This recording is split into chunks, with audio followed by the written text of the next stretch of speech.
2021년 5월 11일 화요일, 오늘 함께 나눌 말씀은 마태복음 6장 7절에서 15절 말씀입니다. 또 기도할 때에 이방인과 같이 중언부언하지 말라. 그들은 말을 많이 하여야 들으실 줄 생각하느니라. 그러므로 그들을 본받지 말라. 구하기 전에 너희에게 있어야 할 것을 하나님 너희 아버지께서 아시느니라. 그러므로 너희는 이렇게 기도하라. 하늘에 계신 우리 아버지여, 이름이 거룩히 여김을 받으시오며 나라가 임하시오며 뜻이 하늘에서 이루어진 것 같이 땅에서도 이루어지이다. 오늘 우리에게 일용할 양식을 주시옵고 우리가 우리에게 죄 지은 자를 사하여 준 것 같이 우리 죄를 사하여 주시옵고 우리를 시험에 들게 하지 마시옵고 다만 악에서 구하시옵소서. 나라와 권세와 영광이 아버지께 영원히 있사옵나이다. 아멘. 너희가 사람의 잘못을 용서하면 너희 하늘 아버지께서도 너희 잘못을 용서하시려니와 너희가 사람의 잘못을 용서하지 아니하면 너희 아버지께서도 너희 잘못을 용서하지 아니하시리라. 아멘. 잠시 기도하시겠습니다. 거룩하신 하나님, 주님의 크신 은혜를 찬양합니다. 오늘도 우리들에게 새 날을 열어주심에 감사드리며 주님의 말씀 앞으로 나아갑니다. 우리들의 마음과 뜻이 오직 하나님의 뜻에 집중되게 하시고 오늘 하루 우리들의 삶을 통하여서도 우리가 살아가는 모든 삶의 자리에서 거룩하신 주님의 은혜를 나타내는 통로가 되게 하여 주옵소서. 아버지 하나님의 사랑과 은혜가 흘러가게 하시고 우리의 삶을 통해 오직 하나님 영광 받아 주시옵소서. 예수님의 이름으로 기도드립니다. 아멘. 산상수훈의 가르침은 사실상 세상을 향한 가르침이라기보다는 그분을 따르는 제자들을 향한 가르침입니다. 주님은 이 말씀을 통해 끊임없이 너희는 세상과 달라야 한다고 말씀하십니다. 그래서 팔복을 통해서 모든 그리스도인들이 품어야 할 하늘나라의 성품이 무엇인지 말씀하셨고 그와 같은 질서가 그리스도인의 삶에 이루어져야 한다고 말씀하셨습니다. 더 나아가 이와 같은 그리스도인의 삶이 세상 가운데 선한 영향력으로 퍼져 나아가야 한다고 말씀하십니다. 그리고 나서 주님은 의에 대하여 말씀하시며 더 나은 의가 무엇인지 어떻게 그렇게 살아갈 수 있는지를 말씀하신 것입니다. 이렇게 주님은 너희는 세상 속에서 그들과 같이 되지 말고 달라야 한다는 명령의 논지를 점점 더 확대시키십니다. 누가 이렇게 살아갈 수 있습니까? 바로 우리 가운데 함께 하시는 예수 그리스도의 지배와 다스림과 통치 가운데 살아가는 자만이 바로 주님이 명령하시는 세상과 다른 그리스도인의 삶을 살아갈 수 있는 것입니다. 오늘 말씀에서는 예수님께서 그리스도인들의 기도가 어떠해야 하는지에 대한 또 다른 말씀을 주시고 있습니다. 특별히 어제 말씀에서 주님은 유대인들의 위선적인 기도와 그리스도인의 기도를 구분하셨는데 오늘 말씀에서는 이방인의 기도와 그리스도인의 기도를 구분하고 계십니다. 이 단락에서 주님이 말씀하신 중언부언하지 말라는 것은 어떤 의미입니까? 다른 번역에서 이 부분을 살펴보면 대부분 이 중언부언이라는 부분을 빈말이라고 번역하고 있습니다. 그러니 여기서 중언부언하지 말라는 것은 아무 의미도 없는 말만 하는 기도, 입으로만 나오고 생각이나 마음은 전혀 담겨있지 않은 진실과 진심이 담겨있지 않은 기도를 의미하는 것이라고 볼 수 있습니다. 그들이 그렇게 하는 이유는 무엇입니까? 예수님은 이렇게 말씀하십니다. 그들은 말을 많이 해야 들어주시는 줄로 생각한다. 주님의 이와 같은 말씀을 통하여 그 당시 이방인들의 기도 문화가 어떠했는지를 조금은 짐작하게 됩니다. 문득 이 말씀을 묵상하는데 구약 성경에 기록된 갈멜산에서의 엘리야와 바알과 아세라의 선지자들의 대결이 생각났습니다. 열왕기상 18장 26절에서 29절의 말씀을 보면 그들이 받은 송아지를 가져다가 잡고 아침부터 낮까지 바알의 이름을 불러 이르되 바알이여 우리에게 응답하소서 하나 아무 소리도 없고 아무 응답하는 자도 없으므로 그들이 그 쌓은 제단 주위에서 뛰놀더라. 정오에 이르러는 엘리야가 그들을 조롱하여 이르되 큰 소리로 부르라. 그는 신인즉 묵상하고 있는지 혹은 그가 잠깐 나갔는지 혹은 그가 길을 행하는지 혹은 그가 잠이 들어서 깨워야 할 것인지 하매 이에 그들이 큰 소리로 부르고 그들의 규례를 따라 피가 흐르기까지 칼과 창으로 그들의 몸을 상하게 하더라.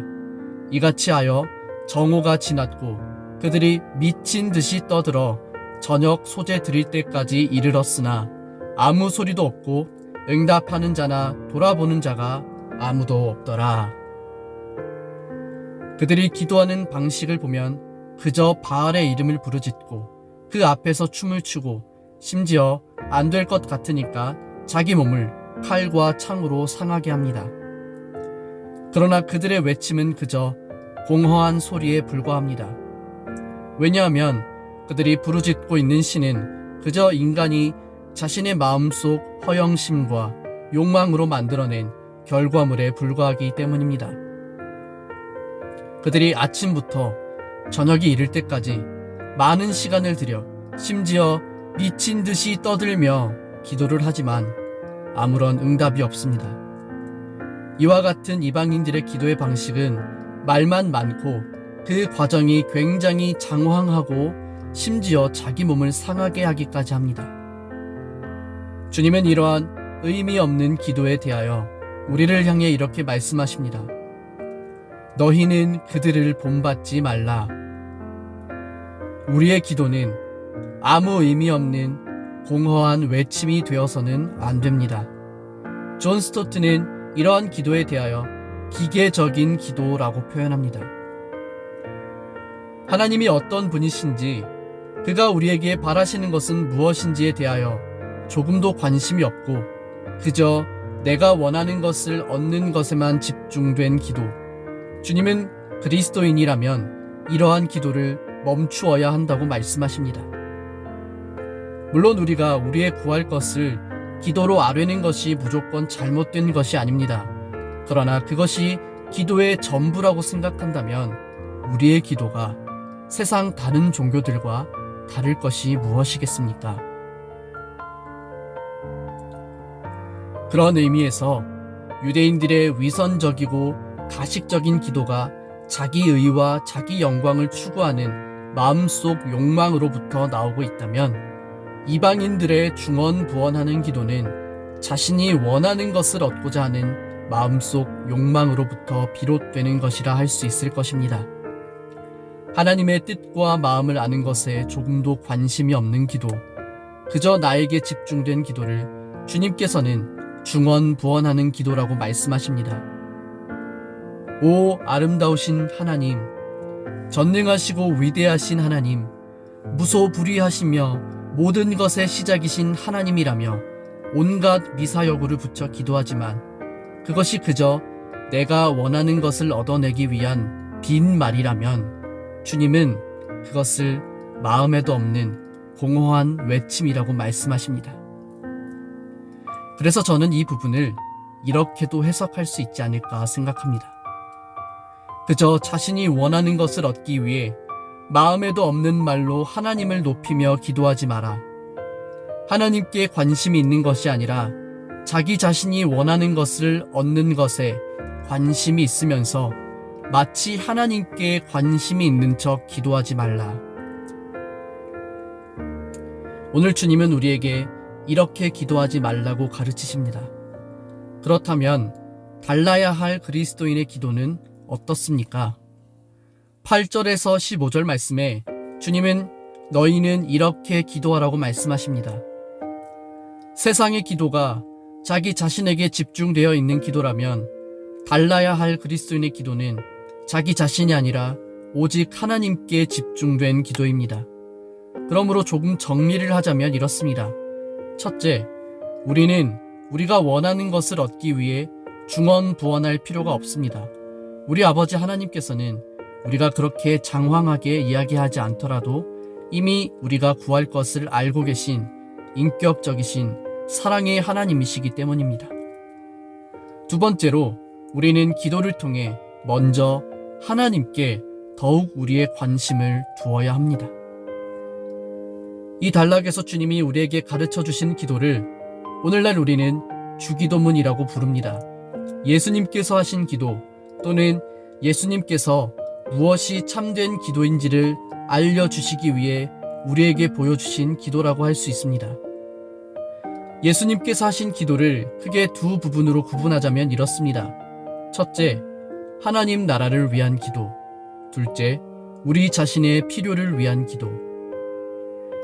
우리가 주님의 기도를 통해 배울 수 있는 가장 큰 교훈은 그리스도인의 기도는 언제나 내가 원하는 것, 나의 뜻이 먼저 이루어지는 것보다 하나님 아버지의 이름과 영광이 온 세상 가운데 드러나는 것에 있어야 하며 그분의 뜻이 우리의 삶 가운데 이루어지는 것에 우리의 마음이 집중되어야 한다는 것입니다. 바로 여기서 그리스도인의 기도와 세상의 기도가 왜 다른지 드러납니다.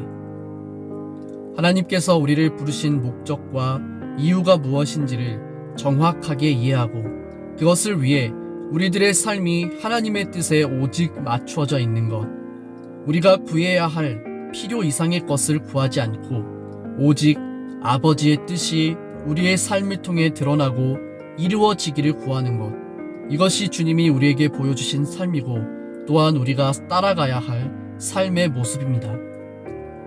주님이 십자가 고난을 앞두시고 드린 마지막 기도에서도 이르시되 아빠 아버지여 아버지께는 모든 것이 가능하시오니 이 잔을 내게서 옮기시옵소서.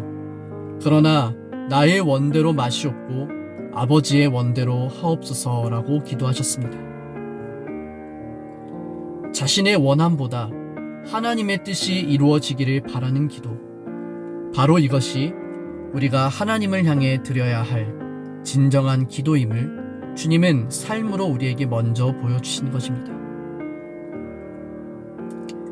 그리스도인들은 기도할 때 자신의 이름과 나라와 뜻이 아니라 하나님의 이름과 그의 나라와 뜻에 집중합니다. 참된 그리스도인의 기도는 언제나 하나님의 영광에 관심을 가집니다. 오늘 우리들의 기도는 어떻습니까? 오늘 우리에게 주어진 말씀을 통해 우리들의 관심이 나에게서 하나님께로 옮겨지기를 소망합니다. 우리들의 기도가 그저 내가 원하는 것을 얻기 위한 것에서 그치는 것이 아니라 이미 우리들의 필요를 아시는 하나님 아버지께 그저 감사하는 마음으로 구하는 기도. 그러나 그 전에 우리의 삶에 언제나 함께 하시며 일하시는 거룩하신 하나님께 집중하고 그분의 뜻이 오늘 나의 삶에 어떻게 이루어질 것인지를 구하며 나아가는 진정한 기도가 될 수 있기를 소망합니다. 우리의 기도는 세상과 달라야 합니다. 달라야 한다고 명령하시는 주님의 가르침을 우리 마음속 깊이 새기고 나에게 집중되어 있는 기도를 멈추고 주님의 뜻이 무엇인지를 묻고 구하며 하나님께 더 가까이 나아갈 수 있는 아침 또한 우리들의 삶이 되기를 예수님의 이름으로 간절히 축복합니다.